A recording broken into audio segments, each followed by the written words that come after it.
keinginan orang tua, dimana di situ orang tua kayak yang menyuruh sih, tapi nggak maksa, karena yang dipaksa itu nggak bagus. Lebih tepatnya kayak kamu hafalan Al-Quran sana gitu.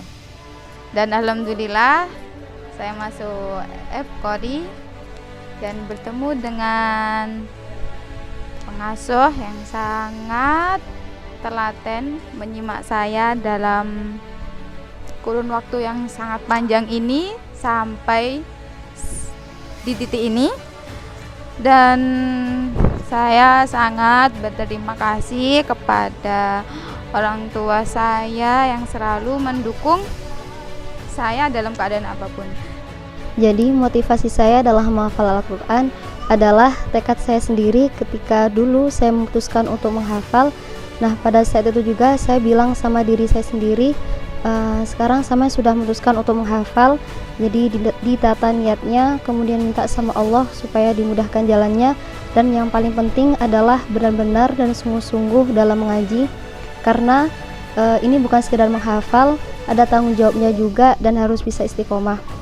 Dan juga terima kasih untuk orang tua dan juga keluarga saya yang selalu memberikan semangat kepada saya.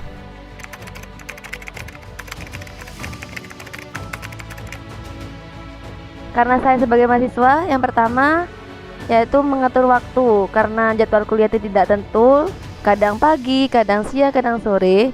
Jadi saya harus menyempatkan waktu untuk deres. Ya, ketika istirahat kuliah, terus ketika jam sholat, saya tuh biasanya deres.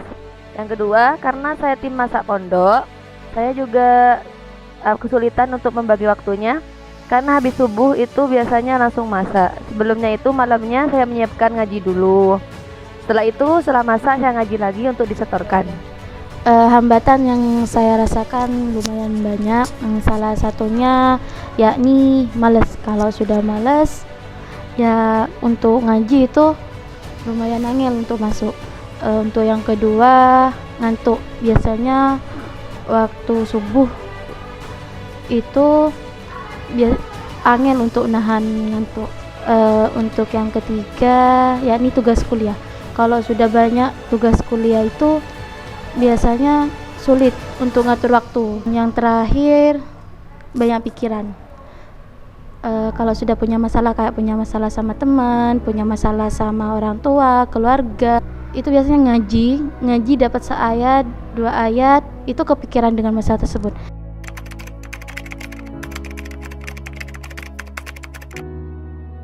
Jadi manfaatnya itu alhamdulillahirrabbilalamin, hadza min fadli rabbi. Jadi sejak menghafalkan Quran, jadi banyak ngaji Quran, frekuensinya itu jadi lebih banyak dan lebih sering. Terus bisa ketemu dengan orang-orang solih, ketemu dengan ummah, ketemu Buya beserta keluarganya beliau, dan bisa ketemu sama teman-teman yang ngajinya itu Masya Allah gercep banget ya, bikin gerah body dan gerah hati gitu. Terus ketenangan batin terus waktu juga terasa lebih barokah ya. Manfaat yang saya rasakan selama menghafal Al-Quran ini yaitu segala urusan yang saya hadapi itu dipermudah oleh Allah. Itu yang saya rasakan, karena ini juga selaras dakwah ummah yang disampaikan kepada kita semua selama ini, yang sering sekali beliau ulang-ulang. Kalau orang menghafal Al-Quran itu semua urusannya dijamin oleh Allah, asalkan kita percaya, insya Allah semua urusan akan dilancarkan oleh Allah.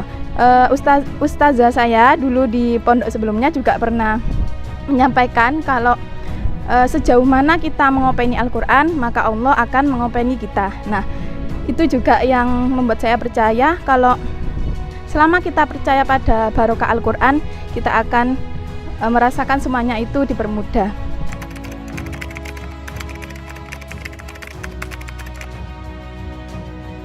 Yang pertama-tama pastinya senang ya, nggak bisa dipungkiri.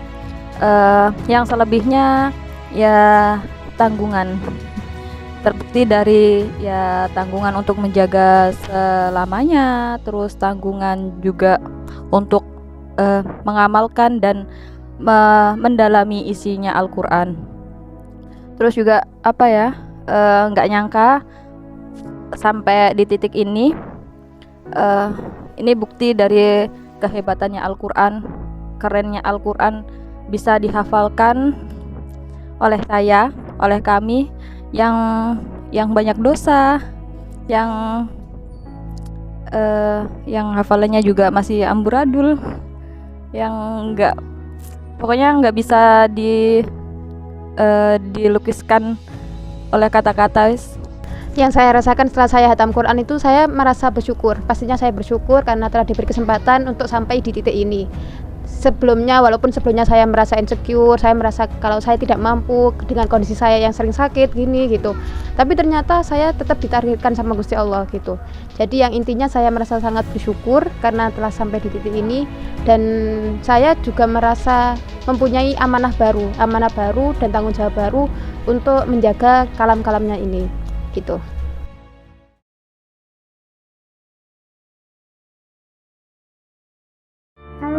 Assalamualaikum warahmatullahi wabarakatuh. Kami ucapkan selamat kepada santri-santri Pondok Pesantren Tahfidzul Quran Epkori Jember angkatan kedua tahun 2023 yang telah berhasil menghatamkan Al-Quran 30 juz bil hifzi.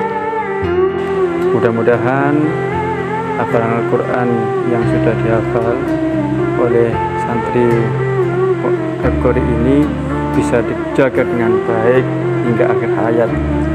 Jagalah Al-Quran itu sebagaimana kamu menjaga dirimu sendiri, dan mudah-mudahan itu juga bisa diterapkan dalam kehidupan sehari-hari. Nilai-nilai Al-Quran itu pada diri kita sendiri. Sekian, terima kasih. Wassalamualaikum warahmatullahi wabarakatuh.